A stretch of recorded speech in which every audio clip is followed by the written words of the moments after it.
تسافر بره مصر وحاسس إن الموضوع صعب تبقى غلطان. الموضوع دلوقتي مفيش أسهل منه، ودلوقتي تقدر تهاجر لكندا أو أمريكا أو النمسا كمان بأسهل الإجراءات والتكاليف. بس إزاي بقى تسافر أي دولة منهم، وإيه الشروط المطلوبة، وتعمل إيه عشان تسافر هناك، وإيه الورق المطلوب؟ كل دي تفاصيل هتعرفها معانا في الفيديو ده.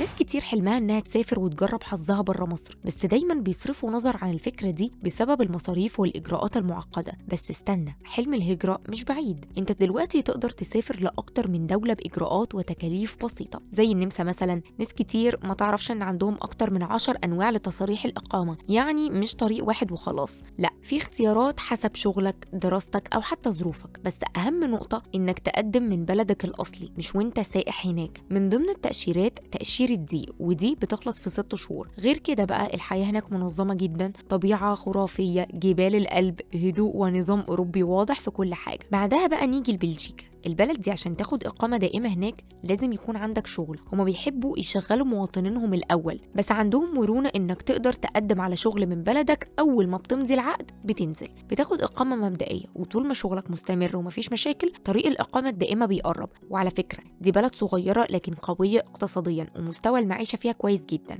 نروح بقى على بليز. دي من أسهل البلاد فعلا في موضوع الإقامة، لأنك تقدر تدخل بتأشيرة زيارة 30 يوم وتفضل تجددها كل شهر لحد ما تكمل حوالي سنة. بعدها تقدر تقدم على إقامة دائمة، والرسوم مش خيالية مقارنة ببلاد تانية. بس لازم تبقى ماشي حسب الشروط، لأن في أماكن بتطلب منك تخرج أسبوعين كل 6 شهور علشان تظبط وضعك القانوني. وطبعا مش هننسى كندا، حلم شباب كتير. بس هنا الموضوع مختلف شوية، هما مش بيفتحوا الباب لأي حد، لكن لو عندك مهارة مطلوبة، شهادة كويسة، ومعاك لغة زي إنجليزي أو فرنسي كويس، فرصتك بتكون كبيرة من خلال نظام الدخول السريع. النظام ده بيحسب لك نقاط على حسب تعليمك وخبرتك وسنك واللغة. لو نقاطك عالية بتجيلك دعوة إنك تقدم على الإقامة الدائمة.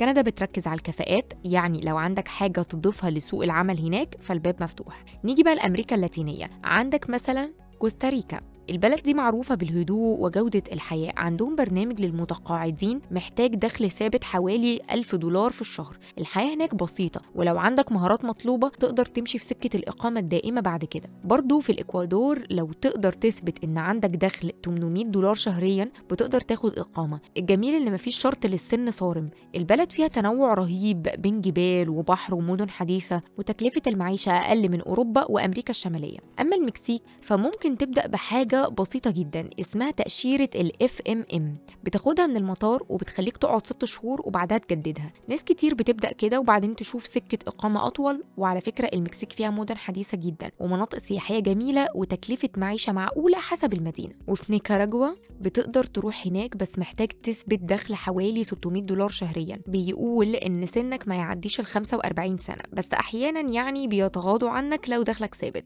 البلد هادية جدا، طبيعتها جميلة، وتكلفة الحياة أقل بكتير من دول تانية. نروح بقى لبنما. من أشهر برامج الإقامة عندهم تأشيرة المتقاعدين، محتاجة دخل $1000 شهريا، ولو أصغر سنا ممكن تفتح حساب في بنك هناك بمبلغ معين، وده بيفتح لك باب الإقامة. ودي بلد اقتصادها مستقر نسبيا وموقعها مميز جدا. وأخيرا باراجواي. دي بقى من أسهل البلاد، لأن كل اللي مطلوب منك إنك تودع مبلغ في بنك هناك حوالي 4500 لحد $5500 تقريبا. ده بقى بيخليك تاخد الإقامة، وبعد 3 سنين بتقدر تقدم على الجنسية، والطلب على الهجرة هناك قليل جدا، فالإجراءات هناك أهدى وأسرع. فدلوقتي قول لنا بقى، فكرت تسافر أو تهاجر قبل كده؟